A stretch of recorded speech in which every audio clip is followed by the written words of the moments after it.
if you have a profound loss of physical function, a profound increase in pain, loss of mobility, all those things, or a profound reduction in cognitive function. I mean, again, you talked about the example of Alzheimer's disease. I mean, Alzheimer's disease is, a very profound example of robbing somebody of their cognitive health span. Yes. And as most people who know people who have died of Alzheimer's disease realize, I mean, the disease kills you not through some sudden act in the brain. It's not like it causes a stroke. A person with Alzheimer's disease ultimately dies of some other complication. In the most extreme cases, they might, aspirate on their saliva and get an pneumonia, or they might just not be able to take care of themselves, or they might simply lose interest in eating. So they'll spend potentially a decade or even longer in this state where their body could be totally fine until it ultimately succumbs because of their mind. So I think that the more we can focus on preserving health span, two really good things happen. The first is we actually, again, when you focus on something, that's what you tend to achieve. So most people actually want health span. So by focusing on it, you actually get what you want. But the second thing, the unintended consequence that I think is beneficial, is you also get more lifespan. So there's a great kicker. By trying to increase your years of being healthy, you actually end up living more total years as well. That's right.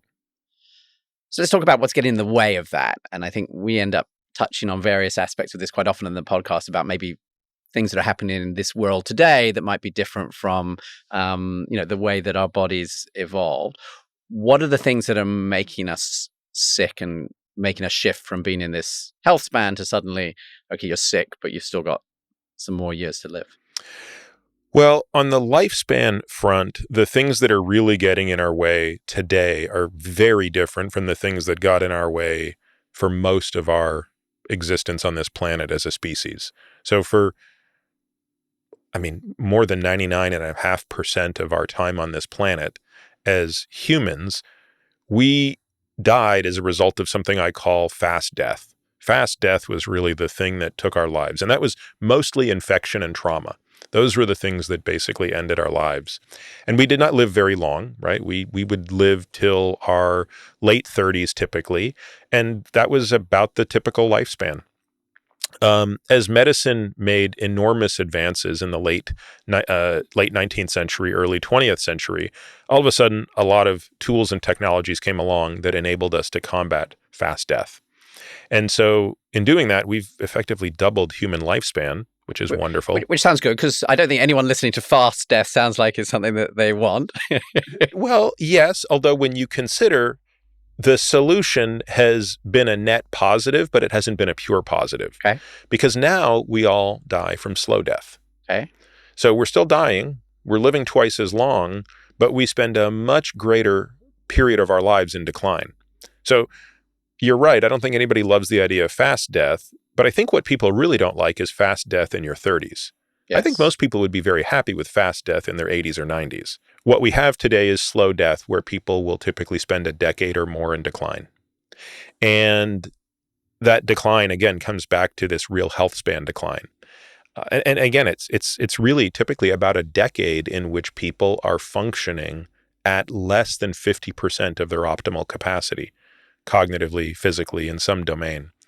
And I think that, again, the reason that that's happening is because we're not focusing on health span. Even if you live longer, it's not clear that that's a better quality of life. I think you're a bit saying, like, well, if you've got a choice between another decade of life, but actually you're slowly getting worse and worse and you can't do any of the things you enjoy, actually that's probably worse than actually just, having the sort of the quick death that you described before, and not having that extra decade, because actually there's no quality of life in it. Yes, and most people listening to that, I think, would probably agree that on balance, those make sense. But I think there might be some people who'd say, but I really want that extra decade because that's an extra decade with my grandchildren. To which I would say, let's bring it back to the original point. I think you can have both.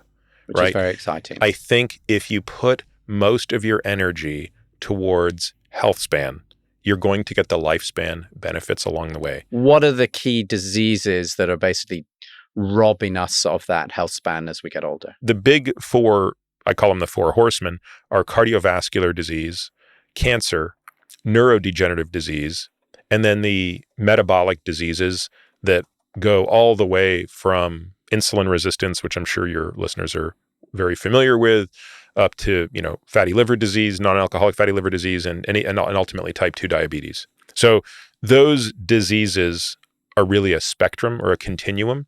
And while in terms of the absolute number of lives that they take, it's not huge, they're such amplifiers of the other three that we really have to be thoughtful about what we're doing to address all of them, including these metabolic diseases that I talk about.